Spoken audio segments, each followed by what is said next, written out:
All right.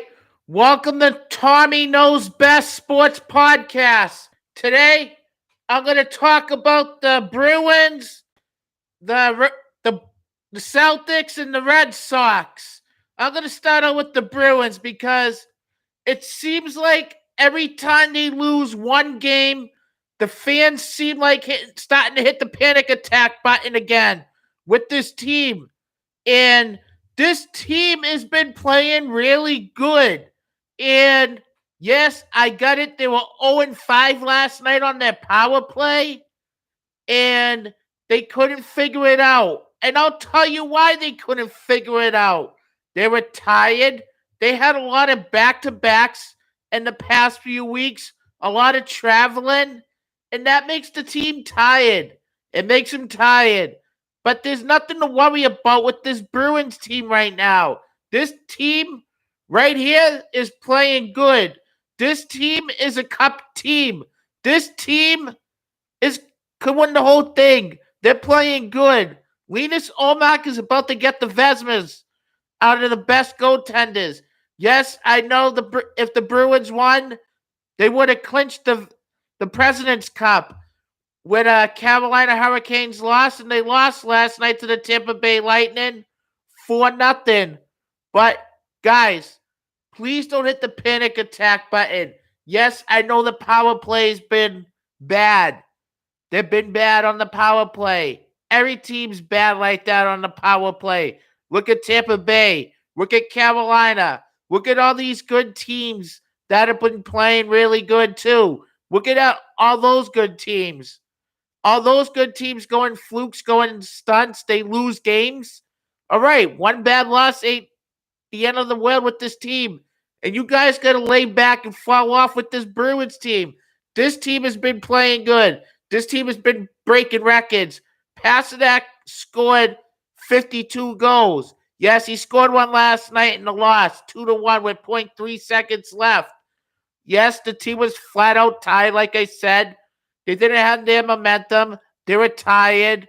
Like I said, it was a lot of back-to-backs and traveling in the past few weeks. The team gets tired. Teams get tired.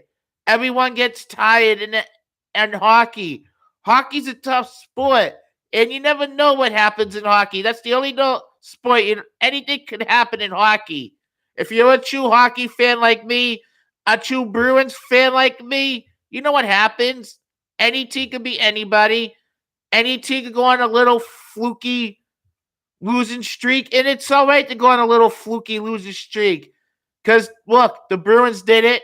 They lost last night. Don't worry. They'll get back on track. And I've been hearing good news.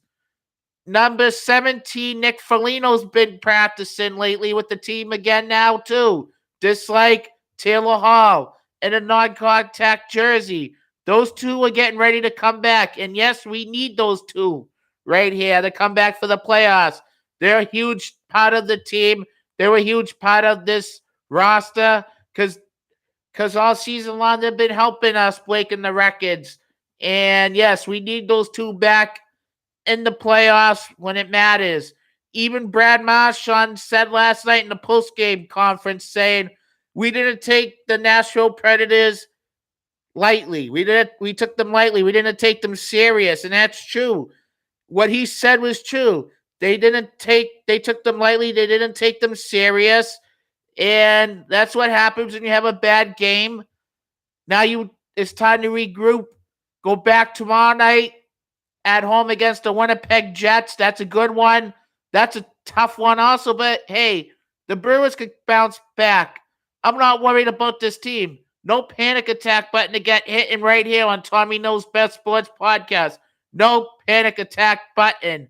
Do you guys want to hit your panic attack buttons? Go ahead. I'm not ready to hit mine. I'm not going to hit mine.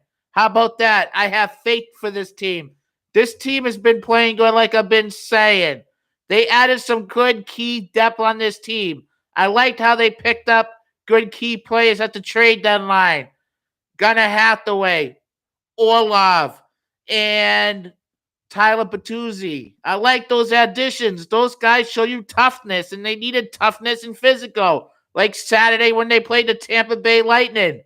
when it was physical and toughness at the beginning of the game. Maroon wanted to drop the gloves right away with Hathaway, and he said, no. Hathaway took a beating. Maroon and him were good, but damn, Maroon's a punk, but I would love him on the Bruins. I would. I would love him on the Bruins. We hate him on Tampa Bay, but we would love him here in a Bruins uniform because he's a tough son of a bitch.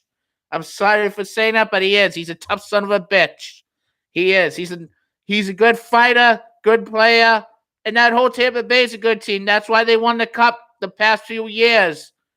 But, hey, the Bruins showed no fear to Tampa Bay. They stood up for themselves. They said, you guys are not coming in the garden to bully us. And then the next day they go on the road to Carolina and without some key players. And they won 4-3 in the shootout. Jake DeBrusk. They won without some key players. Patrice Bergeron, Brad Marchand, and Hampus Lindholm. And like I said, last night was a bad game, bad loss. The power play was on 5 last night. That will get worked on. Don't worry. And also, people want me to talk about them turning the puck over and turning it on the blue line, like Pasternak and Marchand. Yes, I've been seeing them turning the puck over, but don't worry. That will get fixed soon. There's nothing to panic about. This is why the team takes advantage of practice days. They take advantage of those mistakes that they've been lacking on. The power play. And take the puck to the blue line. Stop doing this and doing that. The fancy passes. They'll work on that today, right now at practices. They're probably working on it right now as we speak. Getting ready. The team needs to focus. The playoffs are coming. All right. Next, I'm going to jump to my next topic. And it's about the Celtics. What happened to them last night, all you green teamers?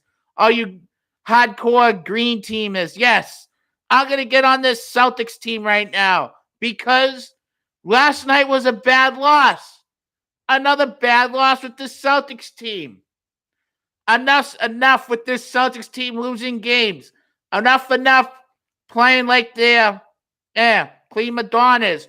130 to 111, that was bad. Jason Tatum got 28 points, 9 rebounds, and 5 assists. And oh my God, you let that team beat you with no Bradley Beal and one of their other key players, and you let that team beat you. And I don't know, the defense wasn't clicking, I guess, again. The defense is falling off. Marcus Smart, again, doing Marcus Smart things. Jason Tatum, he needs to start doing this and doing that. They're checking up threes. Grant Williams, he's another one that frustrates me. There's some players that frustrate me that need to get it together with the playoffs. And tomorrow night, they get a big game. And this could be for first place in the East. They got the Milwaukee Bucks tomorrow night in Milwaukee. That's a big game for the Celtics. They need to show up. They need to play defense. They need to play all 4 quarters. None of this, none of that. None of this, none of that. None of this hero ball stuff. Tatum got to be on his A game. They all do. Brown, Smart. Stop turning the ball over. Play defense. Rob Williams, 85% of your defense when he's playing.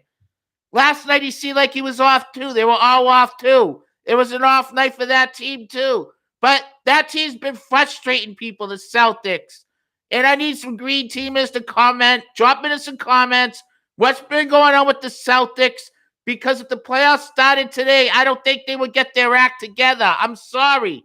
And I'm a Celtics fan. But I don't know what's going on right now with this team. They need to fix what they got going on. They need to get back on the defense. They need to start playing defense.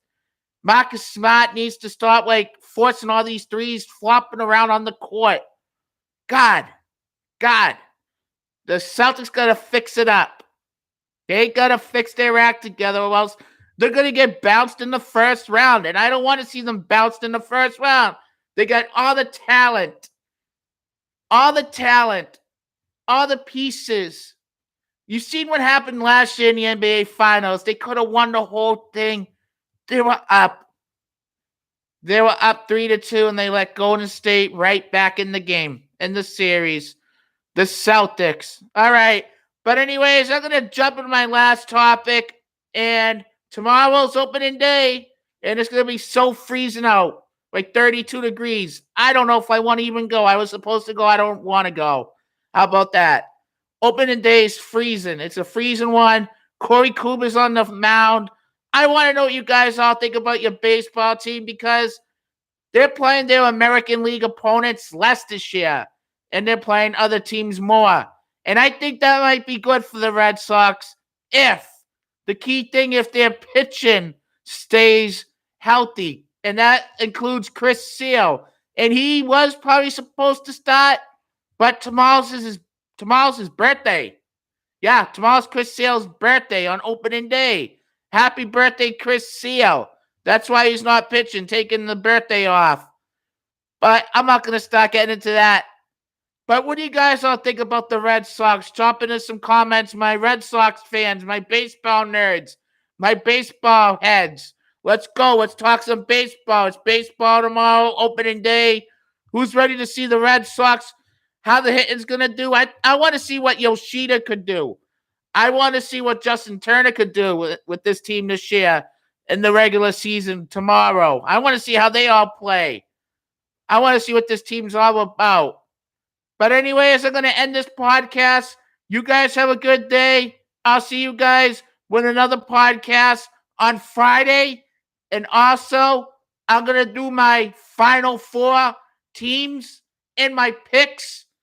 And yes, that's going to be a good one right there on Friday. Stay tuned. See you guys then. Bye-bye.